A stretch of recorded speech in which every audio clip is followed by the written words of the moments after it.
Morning, everyone. I hope everyone is doing okay. Let me know if you can hear me fine.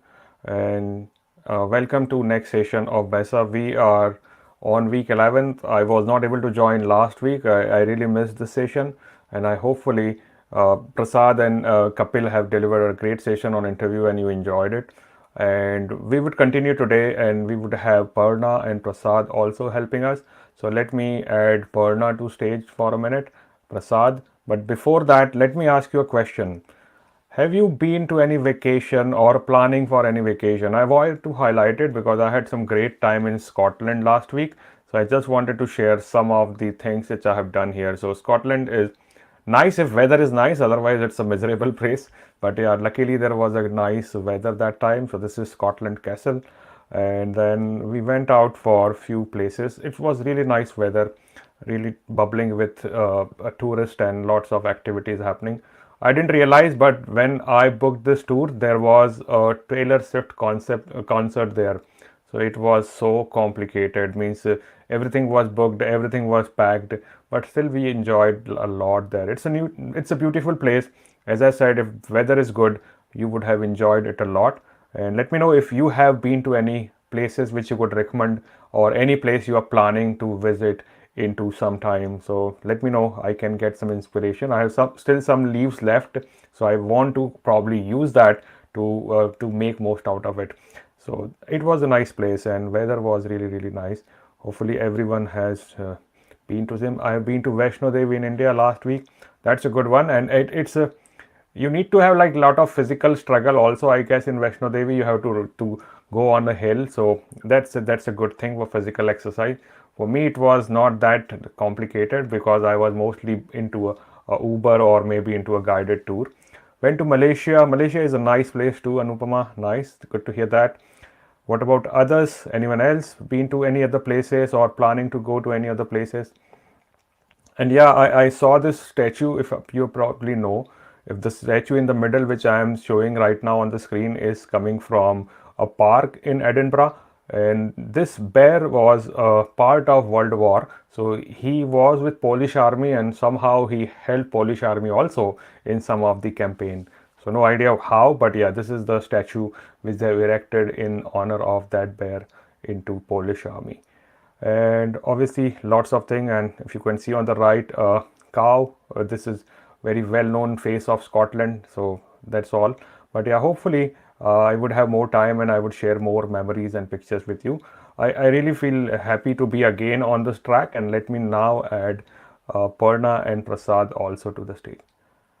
How do you team a beer? I have no idea on that, Cynthia. Means I'm not at all a beer tamer, so no, cannot suggest anything. But yeah, probably people know about it, and that's how. Scotland is beautiful. I agree on that.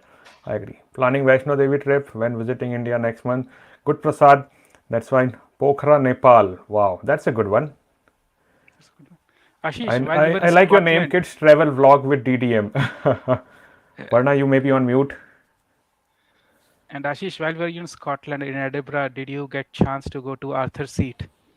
That's a quite a Um, steep hill. I see. I know that you would ask that question because you are more into trekking and all. I am not at all in that. I'm a lazy person. So you give me a seat, give me a cup of tea, and I'm happy sitting there, not walking. Arthur seat, at least a half an hour or at least an hour walk is there, I guess. So I didn't dare it. My son was asking, but said if you want to go, go. I am not interested. I am enjoying vacation. I am not into mood to perform any labor at all. It's a nice place. We saw it from out Yeah, yeah, from the back side, but we didn't yeah. climb the mountain. Didn't climb that particular No, plateau. it's a But yeah, quite steep, but the views are yeah, really good once you go up views are there. really Yeah. nice. I agree. And this was like there was rain, but for a while it was raining, and most of the time it was very sunny. So it was really nice to that. Yeah. So Pawan is Cool. confirming that he climbed Arthur's Seat. That's good. Once the season can't plan. Lakshmi, I'll share my tip. When I was in Bangalore for a long time, and whenever it was monsoon, I used to visit Goa. Though they close the beach, but Goa is completely different when it is monsoon. That's my personal thing. So I enjoyed it. I could not go to beach because they were closed, but overall Goa is very beautiful even in monsoon. So if you get time, try that. All right, good. Thank you. So we will continue, and today would be a discussion on a container. So we will discuss that. So Parna would be a customer. I would play a role who knows about AWS. So let's say thank you, Meryl. Hello from Goa. Good to see that. All right, good. So let's continue. Very Prasad, quickly, you want to talk about something? yes, very quickly before you folks get started, the Discord channel. Let me paste the link Yeah. again. Let's see. Hopefully, it will reach everyone. I know it's not very active, but I see few people started asking technical questions and stuff, which is great. So let's continue doing that. Uh, it'll take some time for us to streamline stuff, but yeah, as a community, let's do it together. So feel free to join and let's make the Discord channel active. And any questions or any progress that you're making in your learning journey, feel free to share it. It'll help others in a way to inspire them, and we all can uplift each other. That's all from me. I'll go off screen now, and we'll let Ashish and Parna take over the session. Yeah, means just wanted to talk about Discord too. Like it's a nice place. I am also very new to it, but I am liking it because it's very interactive. And obviously it is a closed group. So feel free to ask questions, feel free to share learning. If you need any advice or anything, feel free to join the Discord. We would try to keep it active, but obviously we would need your support to keep it active so that everyone can get benefited from it. Okay. All right, let's continue, Parna, and welcome. And let's discuss about one of the things which is used a lot by a lot of customers of ours, which is containers. How can I help you today? Sure. Hi, Ashish. I'm glad you're here. And my organization has been working on a lot of small projects, and just traditional way we have a whole lot of monoliths. We have legacy applications, and the maximum we've modernized is gone on to multi-tiered architecture. So we are really looking forward to learn from you today. How should we go about containerizing our workloads? Some of the benefits, and we obviously wish to use AWS for that purpose. So if you could enlighten me with those topics, it will be great. So, firstly, I would want to know is everybody knows that you need to modernize your applications, go for containerization. But where does containers actually fit into my application architecture, which I'm a little confused about? If you could explain that to me, that will really open up our minds. Makes sense. Yeah, means it's quite easy to get overwhelmed because there are so many things available into modernization world, and there are event-driven architecture, there are containerization, True. microservice architecture. So let's me try to give you an understanding of that how we came to this stage, that what was the motivation to come to containers and where they actually fit in. Give me a minute. I'll get started and share screen with all of you. So I'll quickly focus on that how our application have evolved over a period of time and where container actually fit in, what containers actually are.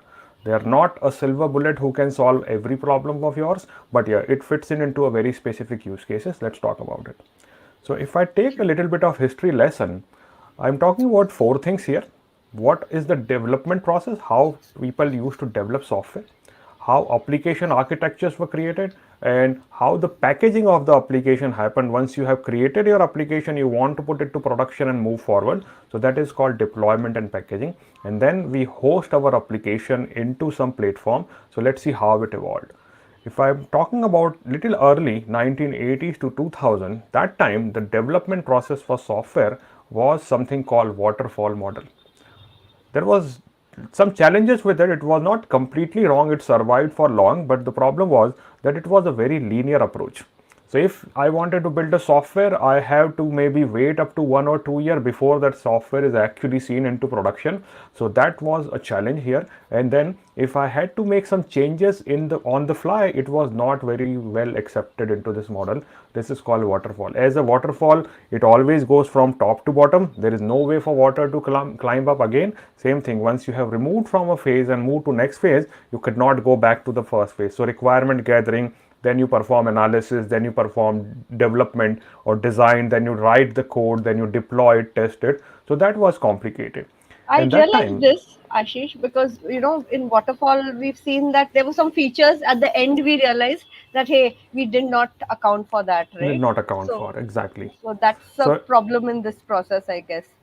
Yeah, it means if you have, let's say you completed your requirement gathering, and if you miss the requirement, then you won't be able to go back and say, hey, I missed it, I Right. have to start again, because then you have to start the whole waterfall again because it was a linear process. Yes. And when we deployed this waterfall type of application were designed to be a monolith. That was the only option available, that we would deploy as a one single code base. We would decide at the very starting point, I am going to use Java or .NET or PHP for my application, and everything is one single unit which I am deploying. And the packaging that time around 80 and 2000 was physical server. So you need to deploy application, let's take some physical server, combine them maybe in a cluster, maybe host a database, and let that started get with the application. So that was our deployment and packaging of application. And customers were hosting these application in their own data center so that they could have full control and they have visibility what is happening. They were maintaining these things because there was no other option available. So this is what initial architecture of application was. Change thing changed into 2000 and 2010. People did not want to wait for their idea to mature in 2 years and then see the product is not working as expected. So they came up with the idea of agile. We would have shorter loops rather than going through the whole life cycle. Let's just create a small portion. Let's create what we sometimes call MVP, most viable product, and then we move from there. So we started doing agile. Agile had faster iteration. We were able to have better sprint, and because of that, we were able to get my result of software application much faster. And when we came to agile, we need to also scale our way of deploying application architecture. N-tier architecture, 2-tier, 3-tier, they become very common. And then deployment and packaging started happening on virtual server, because by this time VMware, Hyper-V became mainstream player into environment, and customers started using these virtual servers. So this is how we have evolved. I And think by this time, Ashish, I just sharing my views because we have both of them in our organization.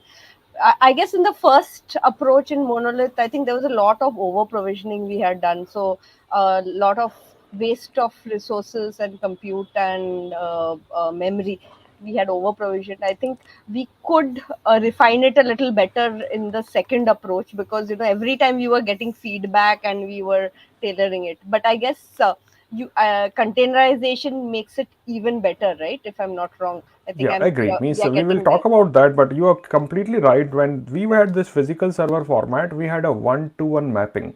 One server, one application, nothing beyond it. Right. Now, industry averages that we use only 10% of server capacity we have provision in physical world. So you have bought a server which had 8 CPU, 16 CPU, and you are using what? You are just using 10% of it. It's like Right. getting into a big apartment with 100 rooms and you are just single person and you are staying into one room. You are wasting a lot of resource.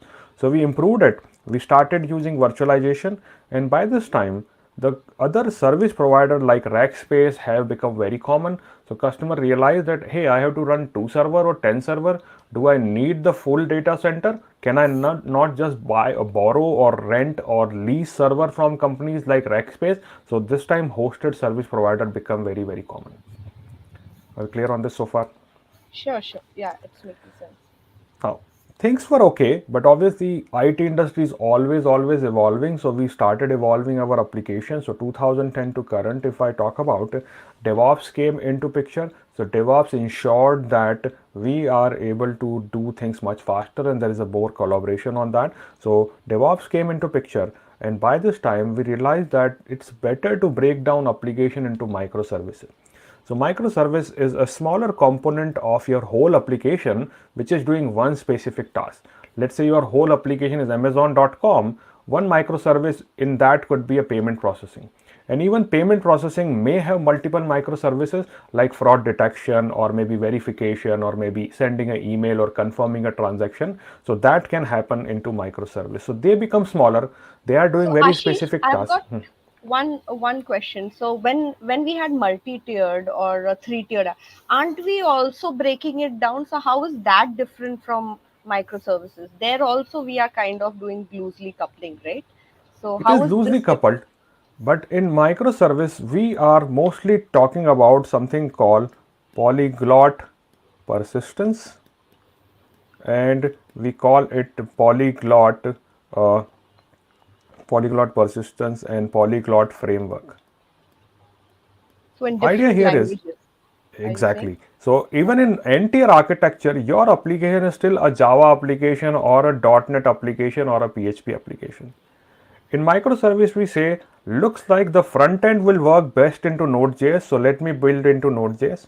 And for that, maybe I would use DynamoDB as a database, so that I'm using a different database and I'm using a different type of my framework. Then I may say this one particular application will work best into PHP and I want to use SQL. So persistence is I am using my own choice of databases, what we call purpose-built databases. So I would use that. And then framework is I would use any languages which I feel comfortable or which are more suitable for my purpose. So it gave us independent, and then these are all talking over a well-defined API calls. So that encapsulate whatever is happening behind the scene. I am talking to a individual service. Is it in Java or .NET or PHP? I don't care. I have a standard API exposed and I am just consuming that API. So I have to make my application in a manner that it just consumes API, talks to another application rather than worrying about what that application is made up of. So it makes collaboration and scaling independently these components much easier. Does it make sense? And yes, makes sense. And like you said, each microservice could have their own data source, right? A purpose Could be, built. yes. So it's there, and we always say that microservice should have their own persistent layer. So sometimes what customers think that, hey, I had a big service and I have just broken down it into two components and they are talking to each other directly. Then it is not a good approach, because in this approach, if this one fails, then second service is also of not use, or vice versa also. So in microservices, what we assume that we won't be directly using a storage tier. We may have something like this is my service A. That service may be talking to a persistent storage, and on that persistent storage my data has been saved, and B service will be picking up from here rather than communicating directly with them. So this is how we are externalizing the state and ensuring that we do not have any tight coupling of any component on that. So this is how we ensure proper connectivity. I get it. So does event-driven architecture also can be considered a subset of microservices? Almost yes, because there are multiple patterns to implement microservices. That could be one of the pattern we can use for that, could be a event-driven architecture. So yes, EDA would be probably better implemented when I'm using microservice-based architectures. Right. So they won't be talking via an API. So they'll be talking based on event that is emitted, and somebody would be the service would Yeah, be reacting to that. still it may be happening through API, because let's say event happened and your function want to talk to a database or database want to store something. So that can still be happening on the API level, but it may be triggered through an event rather than a standard flow where somebody is coming in and then a standard batch type of processing happening. So it will be more driven from an event. I get it. Yeah. Good. Now, if you say that I have broken down my application into smaller component, obviously that would mean I won't need that much of CPU memory and other capacity to run for it. So that is where containerization came into picture. We started packaging this microservice architecture, microservice components into a container. I will talk more on the container, but containerization provided the best platform to run microservice, because they were independent, they were small, they were very small in sizes, and they can run and start efficiently. Container fit into that particular requirement really well, and that's why for our microservice architecture, mostly deployment and packaging would be happening through containers. Are we clear? So I have a question. I mean, yeah, we use the term container. So isn't this like a ship's container? So what's the relationship between them? Why do we use it? Maybe Yeah, you that can is the explain with interesting an thing. I analogy. always say that technology has not come from outer space. It is driven by the day-to-day life things we do, and that's why I prefer explaining things through analogies. So I'll explain you that option also, that how container into physical world have generated a momentum into computing also. So we will talk about that. So this is my containers, and then application hosting by this time become more onto cloud provider side. Customers started trusting cloud, customers started moving their application. So container cloud microservice DevOps is what we call new paradigm to run our application nowadays. Nobody talks about monolith. or data center hosting or maybe creating virtual server, they are still very relevant. But if I'm talking about a modern cloud native application, probably I would be sticking to the bottom line, whether I'm using DevOps for development, I'm using microservice based architecture, I'm doing containerization, and I'm running my application on cloud provider. So this is how it may look like. Okay. So Ashish, Now, I understand that the modern way of doing it is on the cloud, but I can still run my containers on my on-premise servers why not? as well as And VMs, even right? you can run in hybrid fashion. So I'll talk about some of the hybrid services where you could say I have my management sitting into cloud, but my containers are still running on-prem. I want a connectivity between them. So that is also possible. So flexibility is there. It is not like you cannot run it, but you need to weigh in whether it makes sense to run on-prem or not. Technically, yes, but business-wise, application-wise, you still have to consider a few components around it. Right, because where your data resides as well, latency Exactly. compliance. And then maybe your data still resides in on-prem, but you are Yeah, making a lot of computation or calculation on data from cloud. So accessing that data from on-prem to cloud may not make sense in long run. So that's how we should be looking into different aspects. So as I say always, it depends. Yes, you can run onto on-prem or you could run into container into cloud. It's purely your decision. got it. Now, the question you asked that how containers in shipping industry has helped us into creating similar structure here. So let's understand that how shipping industry evolved, because obviously it was not from very first day shipping started with container.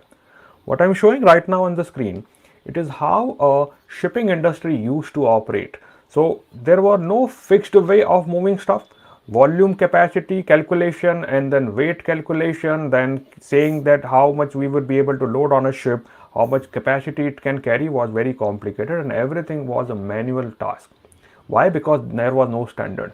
Obviously, let's say I'm sending oil to someone, there would be a different capacity my ship could carry. If I'm sending somebody, let's say cotton, it would be a different capacity which would be carrying. So this is what containers used to happen. So yes, Cynthia, it is a history. History is always important. That gives you idea that how we actually evolved. So yeah, it is little bit of that.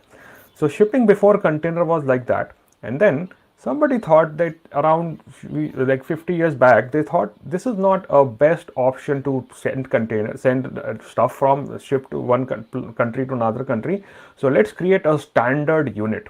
So this standard unit, if you see physical containers, they are all of the same size. They all have similar standard. They all have similar component to connect and then maybe loaded or uploaded on that. So multiplicity of the goods which we had to ship, that was very complicated. So what we came up with a standard way of shipping things that became container. Like if I give you my example, when 5 years back I moved from Dubai to London, I had to bring some stuff with me. I had checked with services who could help me move.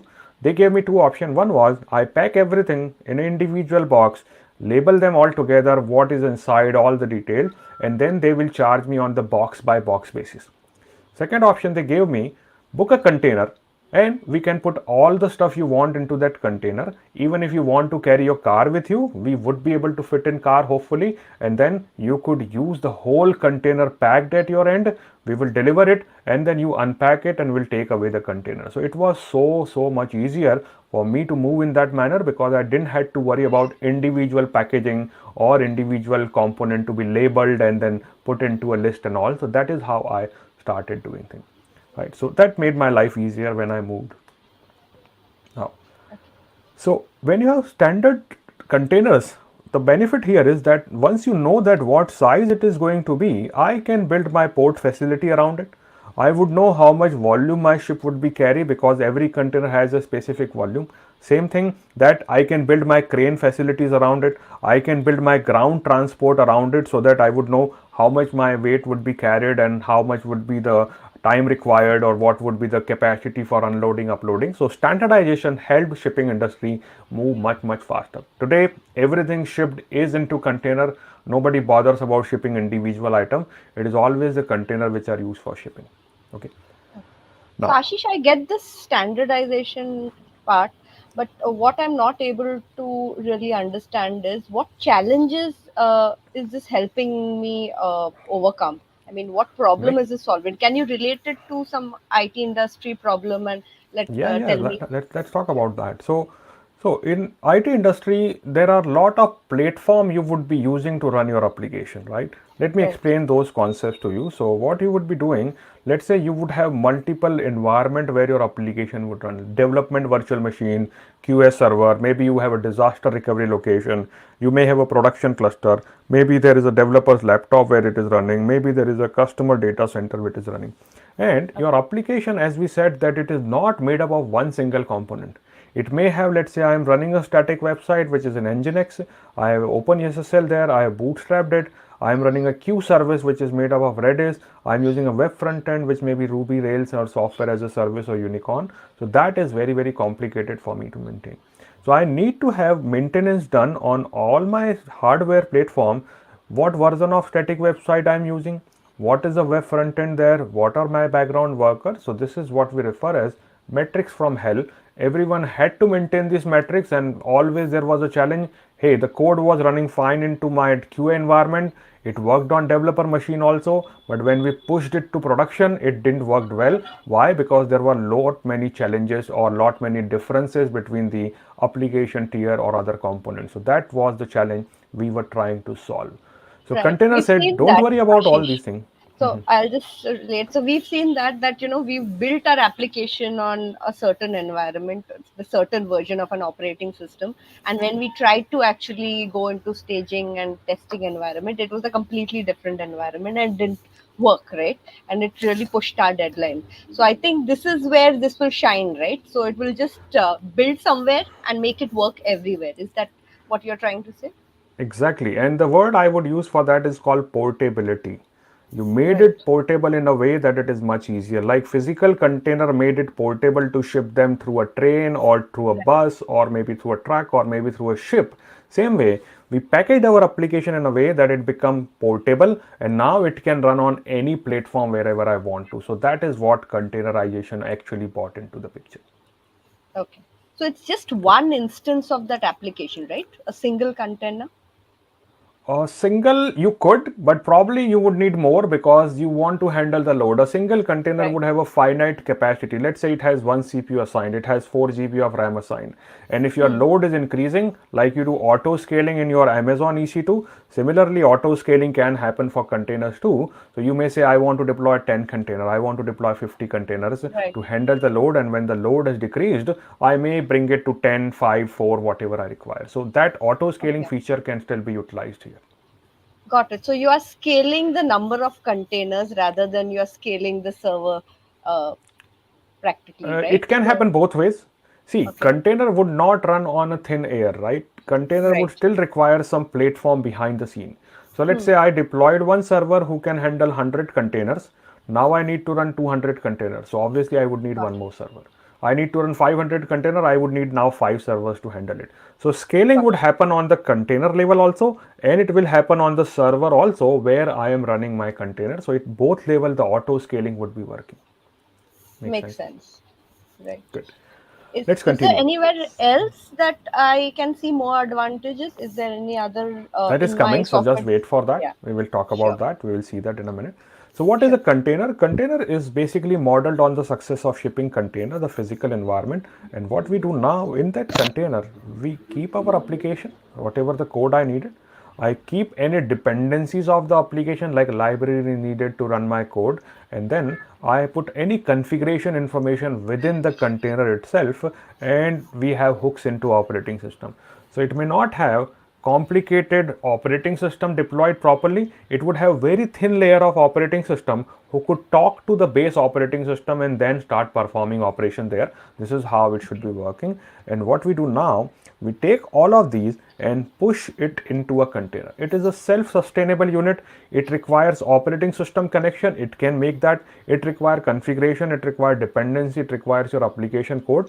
All of them put together, it is like you may have a survival kit into wild where you have a way for like lighting a fire, or you have a navigation compass, or you may have a sharp knife to maybe cut something, maybe a piece of rope. So it is a self-sustainable unit which is much easier for you to maintain and move forward. So this is what a container is.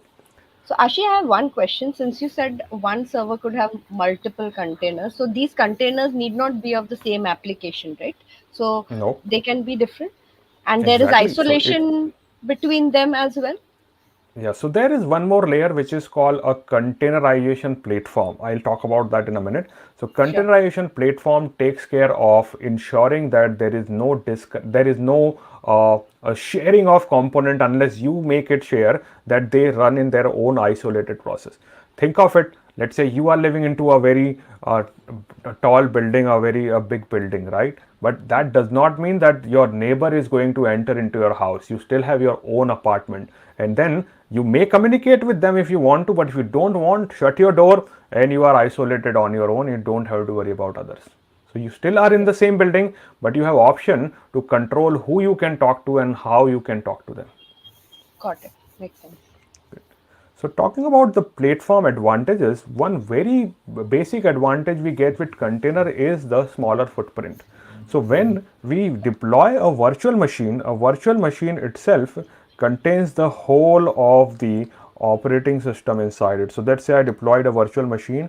It has, let's say, Linux based operating system, and I run my application. So Linux itself will consume some amount of CPU, some amount of memory, some amount of disk space. And if I have 100 virtual machines running, all 100 of them would have their operating system which I have to maintain and patch and manage. So that makes my life miserable. Whereas containers say no problem, we would use the same operating system, and you do not have to worry about having operating system in each of the container. So I would have very small footprint. The CPU memory consumption would be very less, and they would be able to give me more power for application rather than consuming them on themselves. So that is another So, advantage we get. so is correct to assume that containers spin up faster than virtual machines? Because I'm guessing the Should virtual be. machines have the guest operating system that also needs to start up. Means again, I would say it depends, but in most cases answer is yes, because there is no operating system loading. Now you can Okay. create big containers also in which you are loading lot of dependencies before it starts. So it may take time, True. but in most cases I would say container would always spin up faster. Why? Because they are not worrying about the whole operating system to load, the kernel to load, and then go move forward from there. Right. So Good. that is how containers are different. Containers would be having a smaller footprint. They do not have the full operating system, and they are portable, because now you could take a package your application. If it was running in dev, and if you have not changed anything into the containerization layer, it can work on test, it can work on prod, or vice versa. So portability would be much easier. You do not have to maintain those basic component of application version and then component of dependency, because you packaged everything into the container of yours, and then you just ship everything as it is.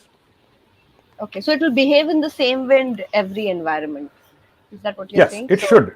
If you are it should. not changing anything behind the scene, like let's say we will talk about it, but let's say you have created a container for a Windows platform. So any Windows platform, this container should work. But if you take a container which was packaged for Windows platform and you try to take it and run it on Linux platform, obviously it would not work, because there is some differentiation between how Windows and Linux run container. But if it was a Right. Windows packaged container, I move it to another Windows server and it has the same containerization layer, it should have no problem at all on that. Yeah. So generally the different environments would be the same. So I believe it should work. Yep, Okay. makes sense. Exactly. So we get increased portability because of that, and we are able to start then move them faster. Great efficiency and smooth scaling happens because of this particular feature, because we can start and stop them anytime I need, and I can spin up them faster, I can wind them up faster. And this goes well with our sprint based approach, or goes with DevOps approach, because we are able to start them faster, package them again, and restart them, and then maybe launch them again. So this is what some of the advantages of containers are. Great. Makes Make sense. sense? Yeah. Now I'm just thinking, like, where does Docker come in this now? Okay. So is Docker a tool? Is Docker a platform? What is it? Makes sense. Good question. Sometimes Docker and containers are used so interchangeably that people Right. feel Docker equals to container or container equals to Docker. But there is a little difference on that. Docker is a platform which is helping you to develop, ship, or run your application in a container format. But it is not the only platform. I would still don't deny that. I won't deny that it is not the most popular one. So Docker made containerization very, very popular because it was so efficiently doing it. Concept of container existed long back also. If somebody has heard about JVMs, it was Java Virtual Machine. It was in a way form of a container, not as mature as today, but in a way it was a form of a container. So same thing here. Docker made containerization very popular. It is one of a very commonly used container platform, but it is not the only container platform. There are more container platform also we could have utilized. But Docker is, I would say, a poster boy when it comes to containerization. I get. Makes sense? So what does Docker exactly do? I mean, can you tell me the tasks performed by Docker or the Docker engine? So Docker is a platform layer which you will install on top of your existing operating system. Let me go to the next slide and probably you would get answer to that. So, so traditional way of running application was that we would take physical hardware. On that hardware we'll run operating system and we will run application on top of it. That used to work for a while, but then we changed this approach.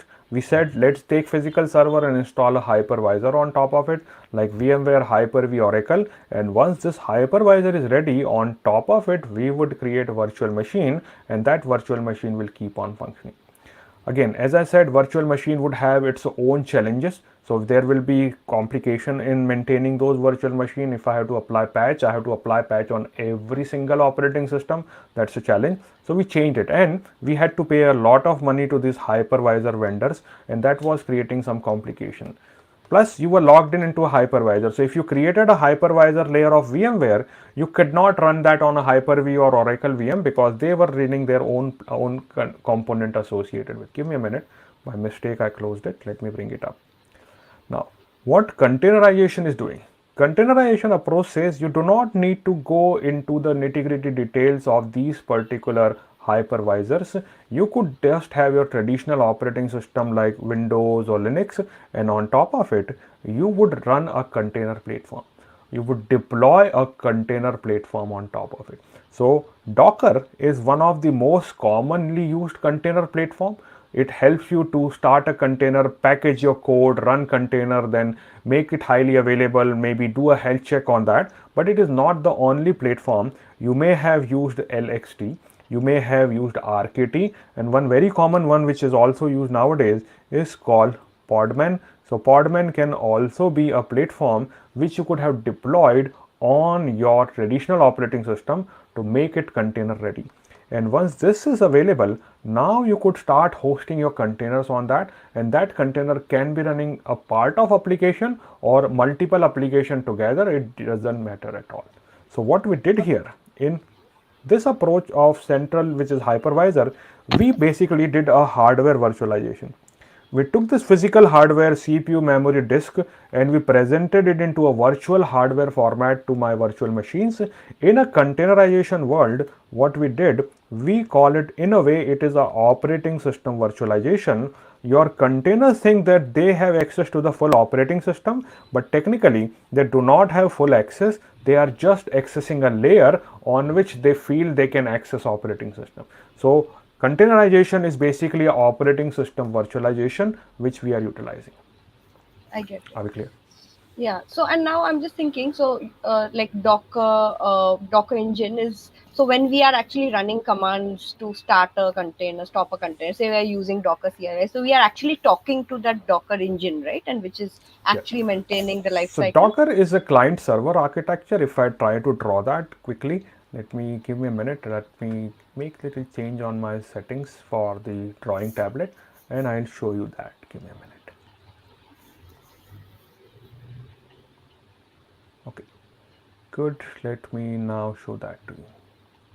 Now, what we will do when we want to run our Docker server or Docker container, so we would need a server, and on that server we would have a Docker service running, or Docker daemon running on that, right?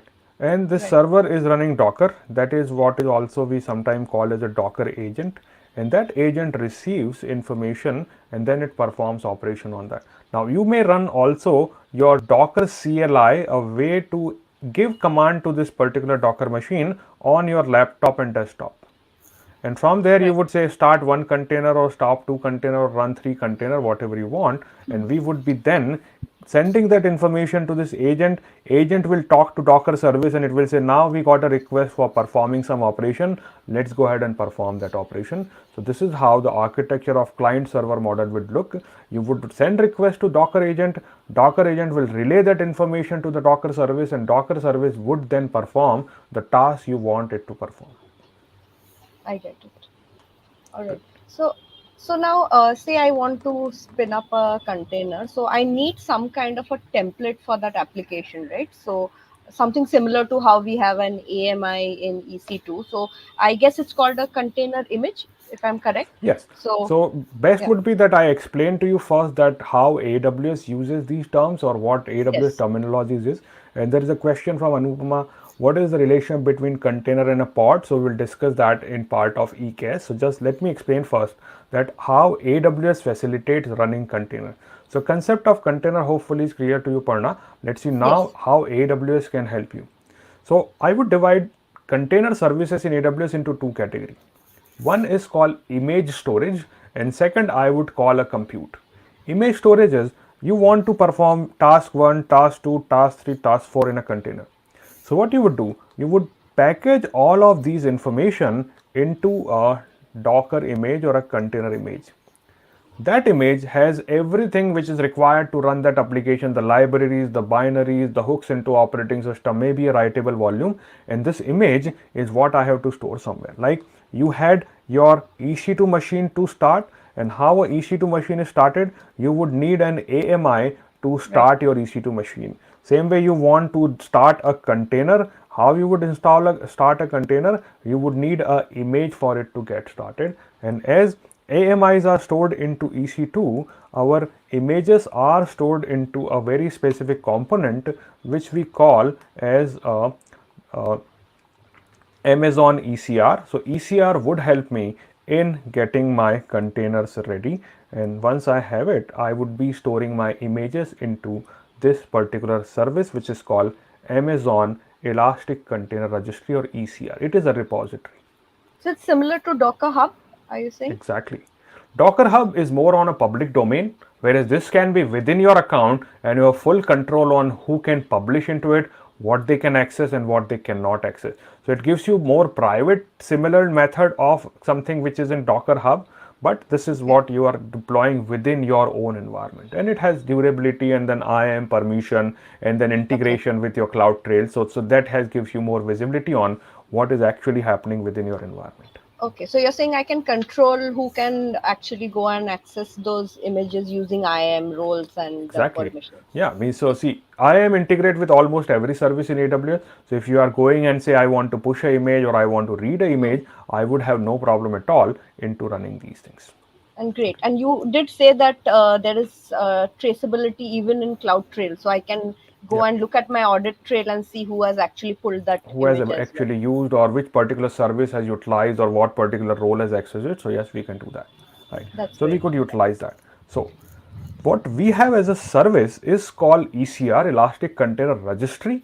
And like if you know about Amazon S3, in S3 you create buckets. In bucket you create objects, right? So similarly, in Elastic Container Registry, first you create is a repository. So you control access to people or maybe some setting or configuration on a repository level. I may have a repository for my Java code, I may have a repository for something else, and once it is ready, then I keep my container images on that. So images are not directly stored, images are stored into a repository, and repositories are created into a service which is called ECR.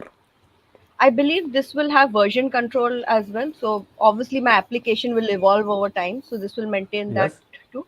So yeah, means if it is a code would always need a version control because you would keep on Right. updating a code. So your Docker image, technically speaking, it is just some line of code. So we would be maintaining multiple version of your image based on what you changed. So you updated something, you modified something. So that would reflect into your environment too, should not be issue.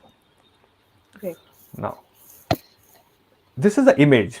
It is like having a disk, but that disk has to be connected somewhere so that I would be able to perform operations on that. So once I have an image, I may want to run it, and for running it, I would be needing CPU, memory, disk space and all. So what we would do here, I would need a compute platform to run my images, and that compute platform can be provided by EC2 or it can be provided to you in a serverless fashion where you don't maintain any of the component. So if you feel I want more control, I want to see how much size of the image, so how much would be the EC2 instance size, what type of operating system will be installed, what would be the configuration within operating system, I will go with this approach which is EC2 hosted. But if I say I have a container, I want to run 5 copies of that and I don't worry about at all anything beyond that, so that I would be going forward with my sorry, I closed it by mistake again. So coming back, so I could say I just want to run a container and I don't care that how is the server providing me the resources. So I could just say I have this container, run 10 copies for me. It will require 1 CPU, it would require 2 GB of RAM, and this serverless service would take care of deploying every infrastructure for you. So the serverless service we offer is called AWS Fargate. So This is Fargate is similar our to way. Lambda, Ashish? Is this Sorry. something similar to Lambda? Similar in the sense, yes, but Lambda has some limitation. Like Lambda has a limitation where you would be able to run only for 15 minutes, right? Or there is a Right. size limitation that how much would be the container image. So Lambda can be one way of running container, but then you have limitation of what Lambda imposes on it. If you are bogged down by that, then probably you will go for serverless service Fargate. In a operation model, it is same in the sense that you do not have to maintain anything behind the scene. You just tell us what you need and we would take care of creating that component and running it, maybe providing it network connectivity, maybe providing a security, role, association, log collection. We will take care of everything for that. So that is a serverless way of running container. That is through Fargate. I just thought of few other things because we are using lambdas because I think in Fargate you can specify the amount of compute, right, which you cannot do in Yes, case of lambda. exactly. And Good cold point. starts, cold starts. I guess here the server is running all the time. Is that my Yeah, understanding here is the right? servers are always running, and when you say I want to launch my container, that is put together into a task or into a pod format. So we'll discuss that. But yes, you are right. Here I have control on how much CPU I want to allocate, how much memory I want to allocate, and if I want to combine two of the containers together. So those type of thing I can do when I'm running Fargate based application. Got it. So Fargate is a good choice when you don't want to get into hassle of maintaining your servers. But sometimes it may be possibility that, hey, I am using a third party software and I need operating system level control on the server where my EC2s, where my containers would run. So what you could do, you could take some EC2 machine of your choice, install Docker platform, install a networking software on that, connect them together, and you can create your own self-provisioned cluster on EC2 instances. So you would take a EC2 with a supported operating system, install Docker, install all dependency, configure networking, configuring clustering, and now you could go ahead and then have your cluster running on Amazon EC2. That is another choice. If you need server level control, probably this would be a better choice to you to go for. So AWS will still take care of physical infrastructure, but you are responsible for any version of Docker you want to run, which version of networking you want to run, which services you want to keep. That is giving you the control you are looking for. So I have a question, Ashish. So I can choose the type instance types as well that I This want. is your cluster, right? So you Okay. decide what you need. You could say I need 10 of C5, I need 5 of C4, no problem. You could go ahead and do that. That is your cluster. You decide what works best for you. So when you say a cluster, you mean a group of EC2 instances which are running containers, right? Yes, because it will make sense. Let's say you have run only one EC2 container, EC2 instance. So this is only one EC2 instance running, and I have started running multiple containers on top of it. Now there would be limit of how much physically this EC2 instance can run. Can it run 10 container, 100 container, 500? So most of the time you would create things into this format, because if this fails, all my containers will also be down. So I may configure it into a way that if this server goes down, we perform health check and we restart those container on a healthy server which is running within your environment. So it is always suggestible to put them into a cluster mode. So this number of EC2 instance, is it fixed, or do we have things like auto scaling how we have in EC2 deployment over here as well, See, this is which your can cluster. automatically grow? This is your cluster, so you decide whether you need auto scaling or not. But yes, it is a Okay. EC2, base unit is EC2. So all the component of EC2 like role assumption and the networking, VPC, and then auto scaling would still apply on it. So that should not be a problem at all. Got it. Okay, good. All right. Now, this is one way, but the challenge here is I have to take care of installation, operating system, I have to take care of network connection, I have to take care of health check, I have to take care of placement. That can be complicated. I don't want to get involved in this day-to-day operation. So AWS says, don't worry, we'll take care of these things for you, and we will give you a managed service which is called Amazon Elastic Container Service, or called ECS. So ECS is a managed platform on which you can run your container without worrying about which operating system I would select, or which version of Docker platform I would be needing, what networking configuration would be, how the cluster would be formed. So that is what ECS allows you to do. Right. So So Ashish, does ECS, ECS support only Docker, or does it support other containerization engines like you mentioned? no, it is right now, it is only Docker as what we support in that. So what we deploy for you is Docker. If you need that kind of flexibility of selecting your own engine, probably then self-provision cluster is a better choice for you, because then you can select whatever you refer on that. I get it. Now, one common service this uses is this run container using fully managed container orchestration service. I will talk about orchestration in a minute, what is orchestration, but we have one more service which is called EKS, Elastic Container Service, and this service also allows you to run, but if you have heard about Kubernetes, a lot of companies want to use Kubernetes, they could have used EKS as a service. ECS and EKS, they both are orchestration service. So some common thing they take care of is, let's say, starting off a container. So let's assume that you have so many servers which are making up your container platform, the base platform. Now you want to run a container. So should this container be placed here in this machine, or here, or here, or here? Do we have sufficient capacity or not? So that provisioning of container, depending on the configuration you defined, let's say this machine has only 2 GB free RAM, this one is 4, this one is 2, this one is 8 GB. My container requires 3 GB RAM.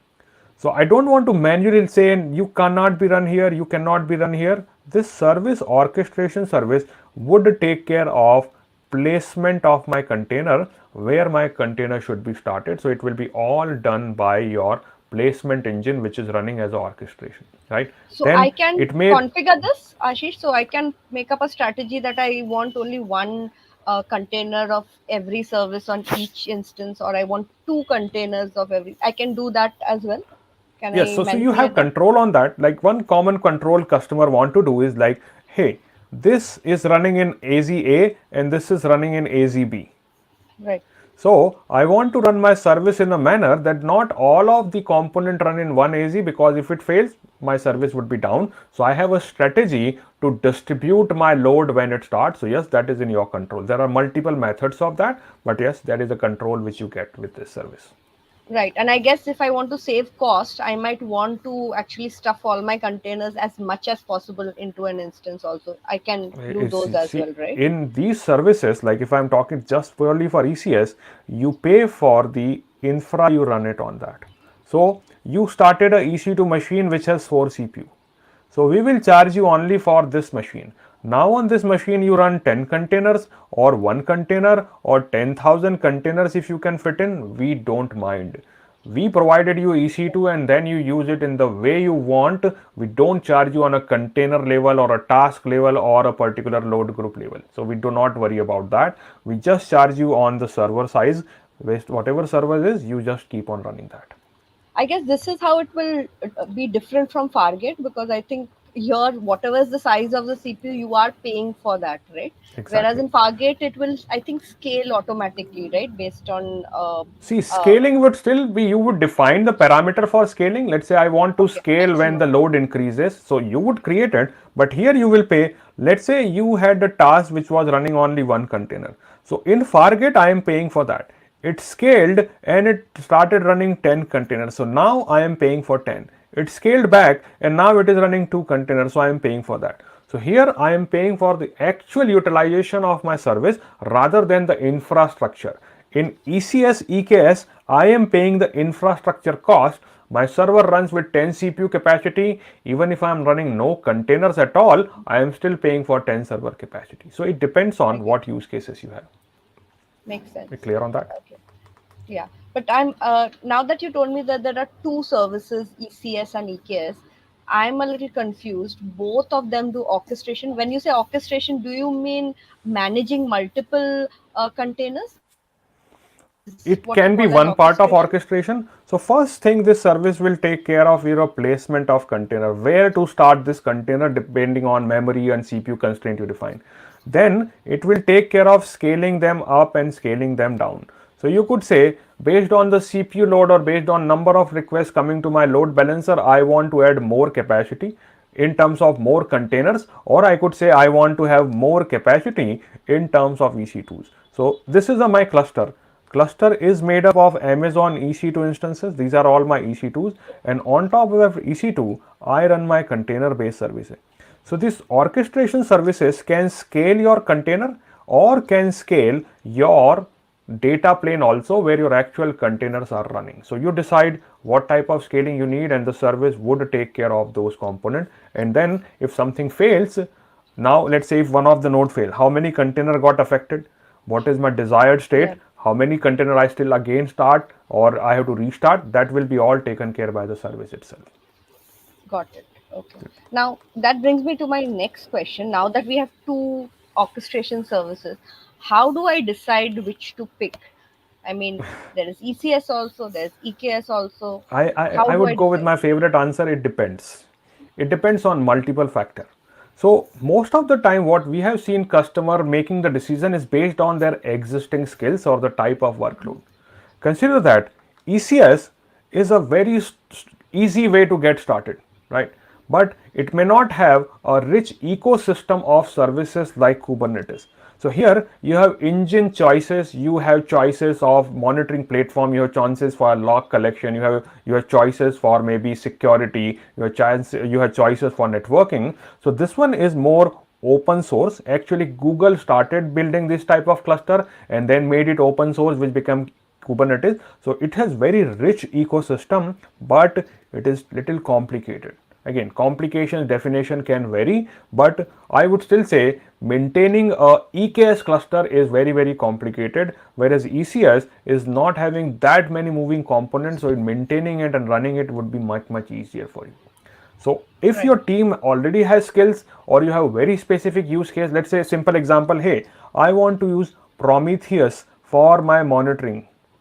Now I may not use Prometheus with ECS because I do not get that type of control.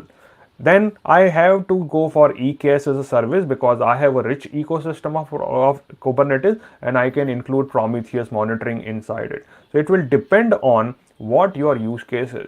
You need lots of feature, lots of requirements business is putting into. You need an ecosystem for monitoring and log collection and then distribution and all. Probably your choice will be a better for Kubernetes. If your workloads are not that complicated, you don't have expertise in the team, or you don't want to go into the rabbit hole of Kubernetes, probably I would say go for this. You're Makes right. sense? So I've seen amongst our competitors also. So there's an enterprise organization who have a dedicated platform engineering team, and they have a service SRE team who are tenured engineered who know how to manage. So for them, I think going for EKS would be better. Whereas I know startups who are just starting to containerize their application and they want a simple way to do it. And Exactly. I believe ECS integrates very easily with services like load balancers, auto scaling, and all, right? So I think Yeah, I agree. for Means those ECS is like easy. Like say both are easier car, to, right? yeah, One car which is giving you the speed and has lot many feature, but its maintenance is very high. Another car, true. like sometimes people say that Japanese car are good and German cars are also good, but German cars maintenance cost is much higher than a Japanese car. So it depends. So here in Kubernetes, there are lot many moving parts that gives you flexibility, but that would also mean that you need to have a complicated way of managing it, maintaining it. Consider that when you buy a simple car, on its dashboard there may be 5, 10, 15 buttons. You buy a car which is complicated, it may have 50 buttons on top of it. Both are Sure. car, but they have different choice and options available to you. True. I get it. So And the yeah, question, EKS, Elizabeth, yes, EKS offers full control over your cluster because you are deciding which version of Kubernetes and what kind of components you need, what third-party components you need. So yes, there is a thing. And yes, one size fits all. So that is a good thing. Now, you asked about why containerization. Let me answer that. So just one container on a platform is okay, you can maintain it. But when you have to run thousands of container, then it can be very complicated thing. And that's why you need a latter approach which will help you to orchestrate.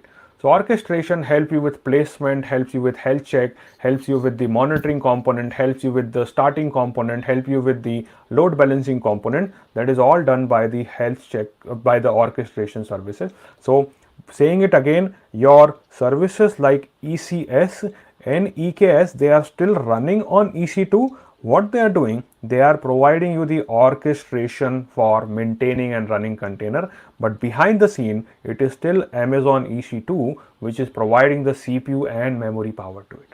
Here it is your responsibility to maintain it, and here it is responsibility of AWS to maintain it. It is still behind the scene EC2, but this is much easier for you to start and stop rather than maintaining the whole cluster on your own. I get it.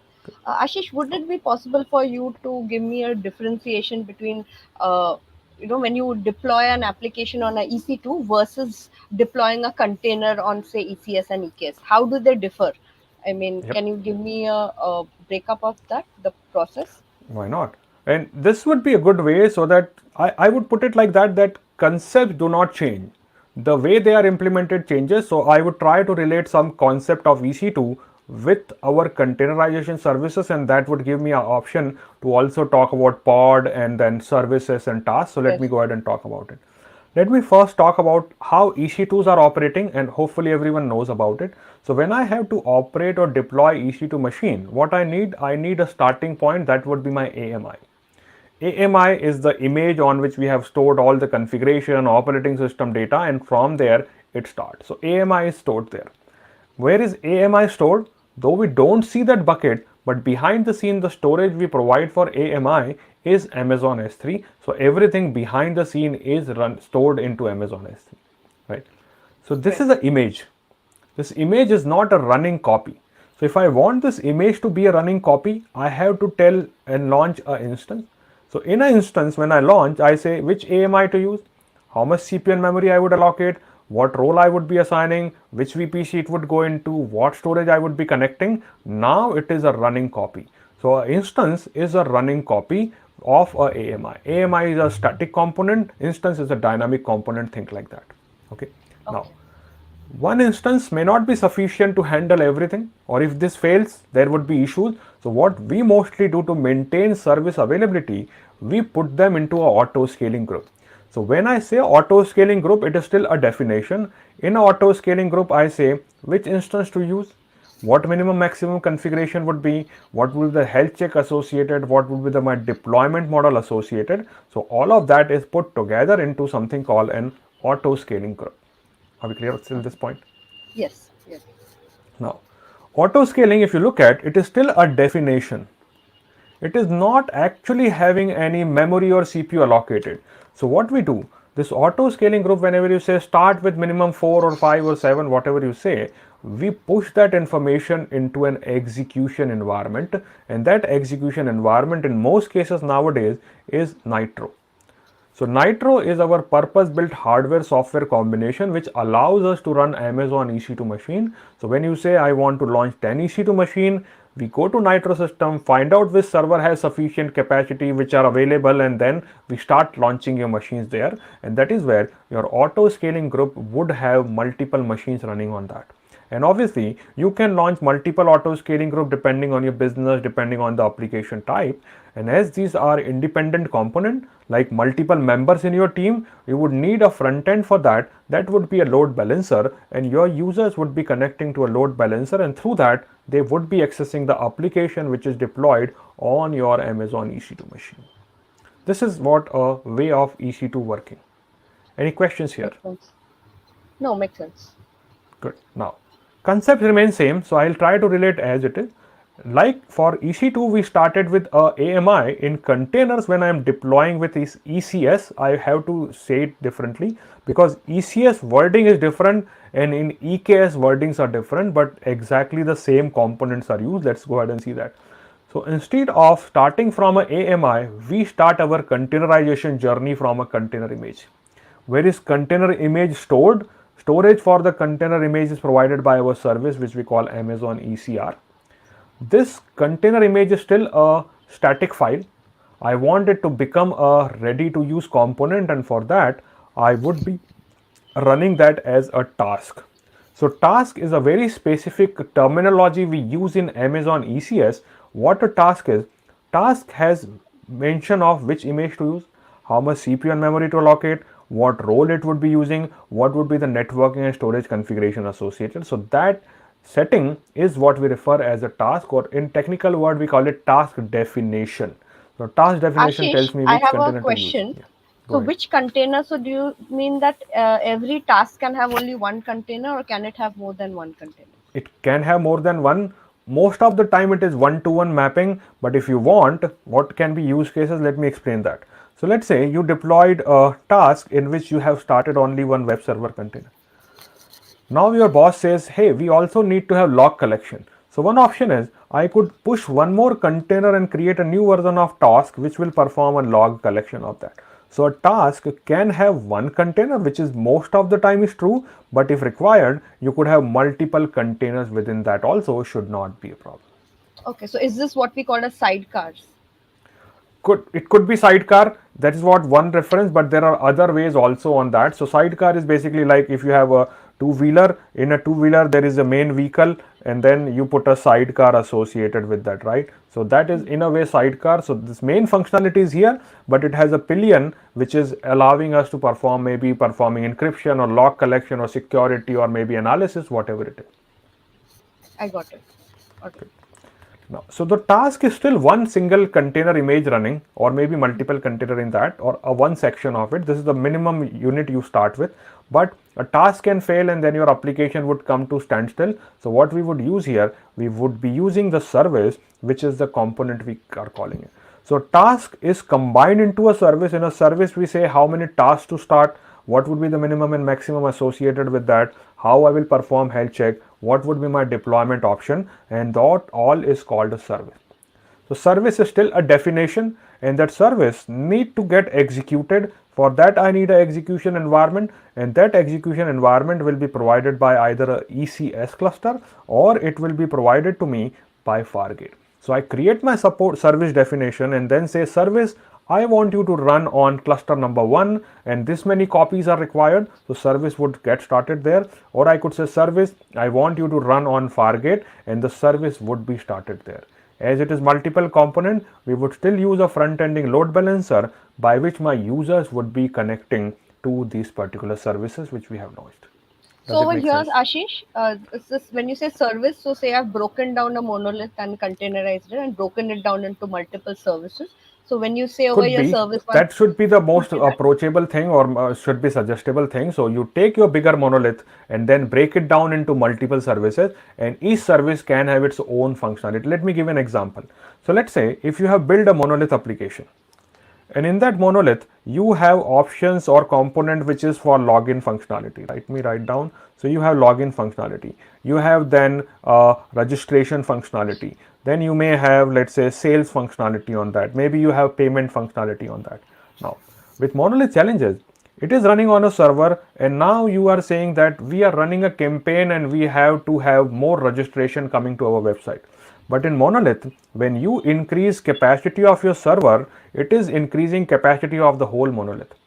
But when I'm talking about a microservice architecture, login is single service, registration is a single service, sales is a single service, payment is a single service.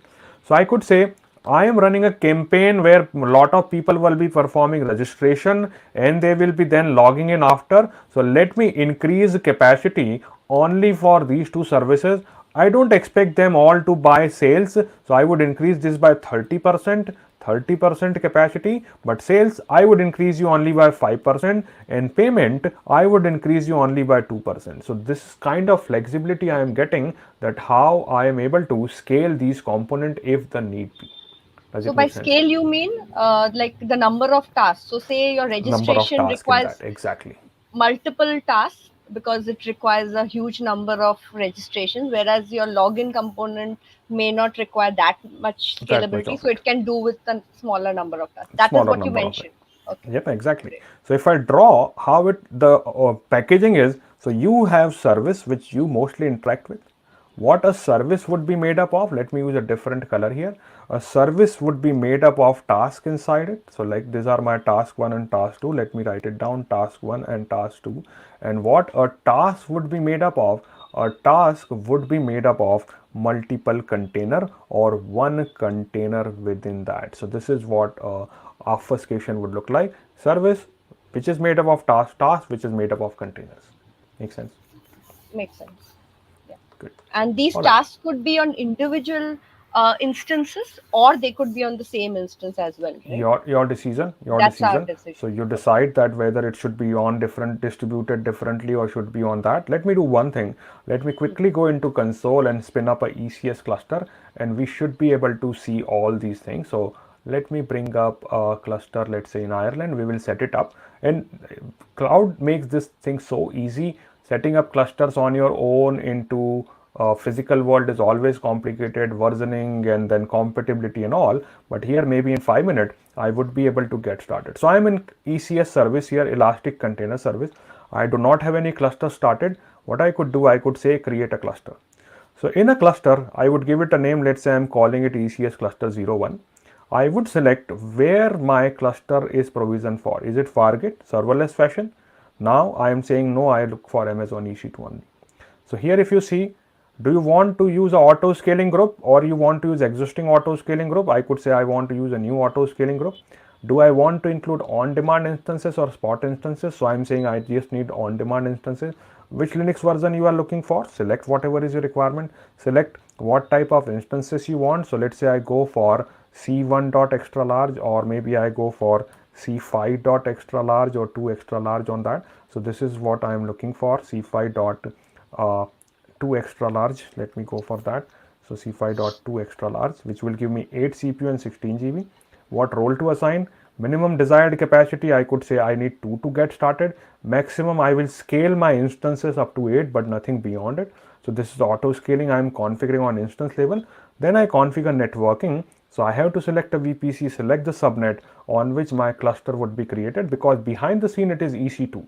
So EC2 would always require you to have a VPC subnet selected, a security group selected as I am selecting it here, use an existing security group, assignment of IP and all these, and then I say create. So now what happens behind the scene, a cloud formation template kicks in, and that cloud formation template would go ahead, create auto scaling group, create 2 EC2 instances for me, and then make it ready for my consumption. So if I come back to cloud formation, here I could see it has started spinning up a launch template, a cluster in a auto scaling group, and in some time my cluster would become ready. So what I'm doing here right now, I am setting up this component which is my ECS cluster, and once it is ready, I would then use tasks or services to run on top of it. Does got it it. make So in sense? each cluster, I can have multiple services, and in each Exactly. We will service, do I that can in have a minute. multiple So we'll do tasks. that. So question Anuradha is having, what is the OS used by ECS? So we saw that we could have selected any Linux operating system or any type of operating system which is provided here. So when I was creating this cluster, there was an option to select what my operating system requirements are. So here I selected I want on Amazon EC2. As soon as I selected it, I had an option to select which Amazon Linux version I need. Do I need Bottle Rocket? Do I need Windows Server? So you decide what operating system you want on your cluster here. Shouldn't be an issue. So let that cluster spin up. In a minute or so, it would be ready. So currently Zo service is running, 2 instances running on top of it. That is into auto scaling group. And if I go here, this cluster has been created successfully. I could verify that cloud formation has spin up my EC2 instances. If I check resources, it has created my cluster and auto scaling group is ready. So if I go and check on my EC2 console, I should have 2 instances getting started because I said I need minimum 2 instances to always run for me. So here I may have more instances, but let's see how many are running right now. Running are 2, and they are cluster 01 instance, cluster 01 instances. Both instances are C5 2 extra large, and if you look here, it has automatically spin them at across availability zone. So even if one of them fail, your cluster would not be completely down. It can still survive from another availability zone. So this is how it has created. If I had 3 instances, so probably it Ashish, would have gone into 1A. you had Come mentioned again? minimum as 2 instances. That's why 2 have spun up, right? That's all. For the That's auto. all. And Yeah. I have already said auto scaling. So if needed, it would go ahead and add more instances up to 8 because that's what I configured as a maximum on that. Okay. Okay. But that we have not still configured, right? How to scale up, that is still to be No, done. that parameter by default is CPU, but I can have different parameter for scaling event that we could do. Got it. Okay. Good. So this is what my instances started. My cluster is spinning up. Now let's talk about task definition. See the name, it says task definition. It is a configuration which I am specifying. So let's say I want to create a new task definition, and this time I want to run a front end web server. So I'm giving it a name front end, and web server 01, or let me call it front end web server task. I have to specify where you intend to run this task. So we could have selected Fargate. I could have selected Amazon EC2 instances if the need be. So I could have selected this Amazon EC2 instances on that. Now a question here, while selecting OS, is it necessary that we need to select container optimized image for OS or EC2? It does not matter. See, the image list which we have given there, it is already optimized instances. If you feel you need more control, then in this case, Pradeep, you have to select the EC2 mode. You deploy EC2, install your own operating system, fine tune it and install Docker. But here it is already optimized image which is given to you. So I selected EC2 instance, I selected my operating system, I have networking mode. This is a longer discussion. So right now I will go to bridge just to explain what a bridge mode of networking is. That if this is my EC2 instance here, I would have my container running on top of it. When I say bridge mode of networking, bridge is like this. So I said port 80 on instance if receives traffic, I want to forward to port 80 on my container directly. So that is called bridge mode, but we have more modes which is called VPC, which is commonly recommended, but it would require more details. So I'm not going for it. I'm just going for bridge. Now see So this. it's mapping the host port to the container port, right? That's Exactly. So bridge, what is a bridge doing? It is connecting one part of the island to another part of the island. So that is what a bridge is doing. Same thing, we have host which is coming on receiving traffic on 80 and say forward it to 80 on the container. So that's what a bridge is doing. Okay. Now see this is important. Here I am specifying a task size. What I mean by task size.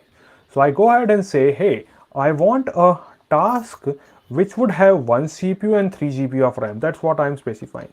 Obviously, I could go into much smaller unit also if I need to. So I could go into 0.25 CPU and all. So this is the task level.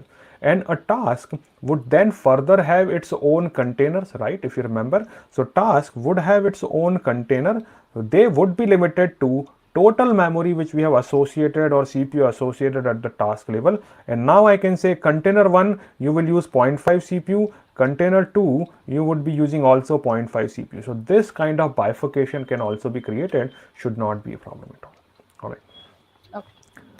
So let's go ahead and do this. So I selected a role. I'm not needing a role. I don't want this task to go and talk to someone else. I say 1 GB RAM is good enough, 1 CPU and 1 GB. Stopping you right there. So when you say task role, does this mean if my container needs to talk to, say, a database service or S3, so it needs permission? So are you talking about that role? Are you talking yes. So like for an instance, you need a role so that it can talk to a Lambda or a S3 bucket or a DynamoDB table. Same, my task can be assigned a role. So it would empower the task to talk to the backend instance and then perform operations there. Okay. Similar to an instance profile, you would say. Exactly. Okay. Exactly. That's the right wording, instance profile. So here. Now, we were asking that there can be placement constraint for tasks. So yes, we could do that. So we can say this task should run on XYZ servers only. It should not connect with others and all these type of things. So constraint, and see this. I define the task and now I say which container would be within the task. If I want one container to run, I could. If I want more container to run within the same task, I could have done that too. There is no limit on that. I am keeping it simple. I am just using one essential container. So see, this one container is always required, but you can add more container within the same task if the need arises for you. So I removed it and Ashish, now I just said, one more thing. So this we are doing it through the console, but on a regular basis, if I want to automate it probably you will and get not some, come to I could, console. yeah, I would be Yeah. using a config file. I guess there should be something in JSON or YAML. Is that an option? Yes, so most of the time when you are deploying it for production or through CI/CD pipeline or through DevOps, you would have a configuration file through which you will deploy everything. So those Okay. files are into JSON format. Those are called task definition file, and through that you would perform all these operations which I am doing from UI. Okay. So behind the scene, it's actually doing that, but we are just doing it through the console. Everything as a API in the AWS. So whatever you are doing from front end is actually being translated into an API call behind the scene. I get it. Makes sense. Now let me run my web server container here. I'm just calling it a web server. And now I have to say from where my image would come from. So this image can come from a public registry. So if I just say I need HTTPD image and latest, basically I am referencing it as from a Docker public registry. If you feel no, I want to provide my own image here, which I have stored in ECR. So I would provide that path of the image, and then when container starts, it will pull the image from my repository and then get started from there. So that is what we could do. So I am just using a public image. I have not created any of the repository. So I'm just using ECS as a service. And here I say port mapping. If host receives traffic on port 80, forward it to container port 80, because this HTTPD is by default running on 80, and one container can have multiple port mapping also, should not be a problem, right? So we created this, and once I am happy, I could have allocation done on the container level. So see this, remember this, on a task I said, task I am going to give you 1 CPU and 1 GB of RAM, and within the task I can say container I am going to give you a 0.5 CPU and I am going to give you a 0.5 GB of RAM. That's what I can do. So that I am putting it here. That's what we have. And we can have environment variable also, where we can have database connection string, username, password to talk to other services. Log collection can happen. I'm not interested in log collection, let's say, as of now. Once I'm happy, I would say create a task. It is still a definition. It is not running. I am creating that in isolation first. And once my task is ready, I could then deploy that task, and where the deployment will happen, I could deploy it on a cluster itself. So let's go to cluster now. I will come to cluster. My cluster is ready. If I go into details of it, it will tell me clearly what it is made up of. Its infrastructure is made up of these two instances, which are EC2s. Is it running anything right now? Answer is no, it is not running any task at all. Is it running any service? Obviously no, nothing is running as of now. What I can do, I could just start one single task if the need be, right? So I'm running it a new task. I say I want to run a task, and which type of task I want to run, I could have selected here based on my launch type and capacity provider, and see these are the tasks which I have. So my was front-end web server task, which I am selecting. If I had a version, it would be selected here. By default, it is latest. And I am saying how many of them I need. I say I need one only. So I selected one, and now placement strategies are there. All settings are there. And I would say, okay, let's go ahead and create this task. So now this particular image information which I provided is being deployed on the cluster which I have. So if you see here, my cluster has started provisioning this task, which is into pending state, and as it is a smaller image, doesn't have full operating system, it came into running state as it is, as you could clearly see. So on one of these servers which I had my infrastructure, my task has been placed. Let me close all these and we will see. So right now my task is made up of what? One container. This is the container which is running HTTP latest image, and that has been put together onto a network binding, which is port 80 of host coming to container port 80, and this is the IP address of my EC2 machine. I'm trying to connect to its port 80 if you see here, and if everything is fine, it should display me a simple page which is coming directly from the container from which I am running the task. Are we clear on So this? Ashish, I have a question over here. So over here, we did not create services, so I can just directly run my tasks in the cluster See, as well, right? go. It's Let's because go this is a back to simple. what I explained in terms of EC2 machines, right? So you could run one EC2 instance, which is one task, or you could say no. Let me put it into auto scaling, and that will become your service. So let me show the service component also. So I come here, and now I say, So okay, Ashish, task is sorry, fine. one. I have one more question. So when we did not go and say what's our task placement, so it randomly picked out one of the instances It's a and put default it there, right? placement. Default is Okay. AZ balanced. So this one Okay. was started on one. If I start another task, hopefully it would go into the second task, into second Okay. node. So you could utilize those things, should not be an issue. Okay. Now I go for services and say service, let me create you. So in service, what I have to specify in the service, I have to say, hey, I would be running it on a cluster. Fine, I am running a service, not a task. What I would use as a starting point, I would use this task. And now if you see, I am giving it a name, let me call it my web server service. It is no longer a task, and I say I want to create a replica and I want 4 copies of that, or let's say 2 copies of that. So now this service would make up of 2 specific component in that, 2 tasks in that, and once I am happy, I could select again capabilities of load balancer where these tasks will be placed. So default is here AZ balanced, but you have more options here: bin pack, one task per host, random selection, custom selection. So you could have Okay. selected any placement strategy for it. If you want to mount a volume like a disk, that can also be done. You may attach to this particularly machine EC2 deployment and all that, sorry, EFS node, that can be done. And now I say let me create this service. So once the service starts, what it would do, service would itself contain 2 tasks. Why? Because I have provided that configuration. So now auto scaling can happen on service level, or auto scaling can happen on the EC2 level, which we have configured while we were defining the cluster, right?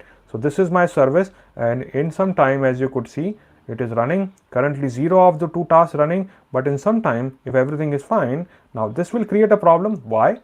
If you remember, my networking was 80 to 80. So 80 port has already been consumed by So one of my conflict. existing node. So that's why only on one node I would be able to have one container running, but it will not go to the full capacity because the port 80 has already been consumed. So for these kind of situation, we use Amazon VPC networking, but it is beyond little discussion point in this particular demo. So Ashish, another question. So over here we said we want 2 replicas or 2 tasks. So will it by default, like you said, it will place it on each of the instances, 1 task each, right? That's the default, Yeah, unless I go and specify that unless I I go want and them. specify these things. Okay. Now if you look here, my task failed. Why? Because I do not have port number 80 available at all. So one option for me is that I could go ahead and say, okay, let me stop this particular task which I started 4 minutes ago. So I'm stopping it all, and then once I stop all tasks here, I could then start launching my service again, and then probably it would work fine. It should have no issues at all. My service would then keep on providing some information. It will be failed. Obviously it has failed right now, and I can go ahead and say let me update my service, and then I could provide some more information. So let's say now I want to have only one task in that. Done. I can update, and now my service would again start launching one task for me. So that's how it will be running. Now in the interest of time, I want to quickly talk about Kubernetes, that how Kubernetes will work, what will happen in that case. So Kubernetes is not very different. When you run Kubernetes, the main motivation for customers could be that they want to run an open source platform, they want more plugins to do. But in Kubernetes, 2 concepts are there. One is called control plane and one is called a data plane.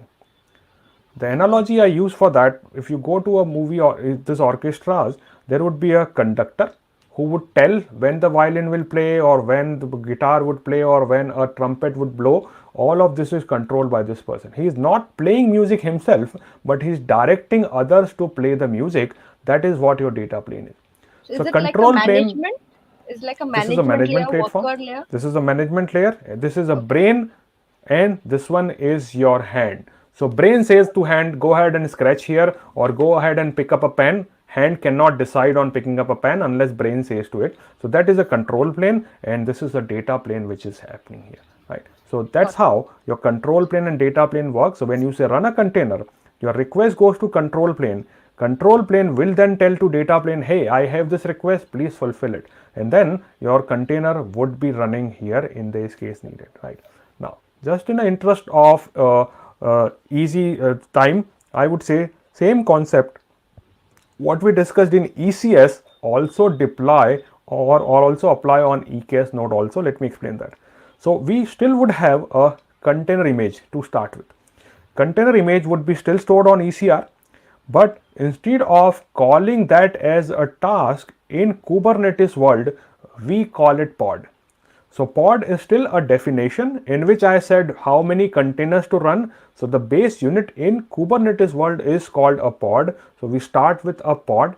Once a pod is ready, it can work independently, but probably it will fail and my service will be down. So what we do, we combine multiple pod into something called a deployment. So deployment is a group of pod you could relate to ECS service. ECS, what we used to call service in Kubernetes, we would be calling it as a deployment, right?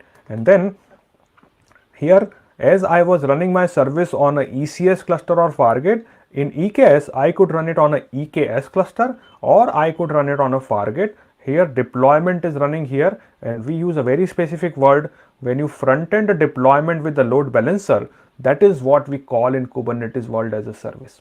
So your container image is packaged into a pod. Pods are packaged into deployment, and when pods are deployed and front ended with the load balancer, that is referred as a service, but the concept is exactly same, only the naming and wording is different, but same. Talk about EC2, there we call auto scaling group, here we call it a service, and in Kubernetes we call it a deployment. Just another thing, so for task we have task definition, so I guess for pod we'll have manifest files, right?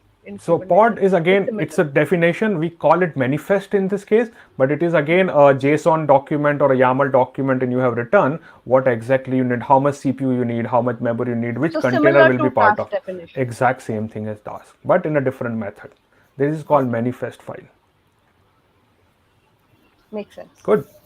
So I think we have hit the time limit. We did not have time today to discuss about the question answer, Purna. So that is hopefully still able to answer some of it. And just one last thing, Kubernetes is flexible. So if you are looking to run Kubernetes, you could go ahead and use services like Amazon EKS. That's not a problem.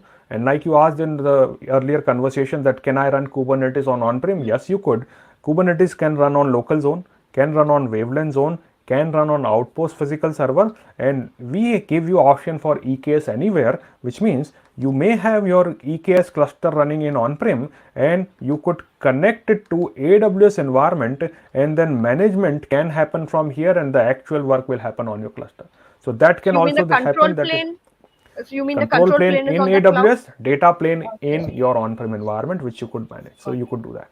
And if you say no, I don't want that, I just want the same Amazon Kubernetes version you are running on-prem, you are running on cloud on my own environment. So you could download a installable copy of Amazon's Kubernetes flavor and deploy it on your own cluster. That is what we call EKS distro. So it is an image, you download it, install it on your cluster, let it run independently. So that can another be reason that could be another option you could use if your environment is. Okay. Good.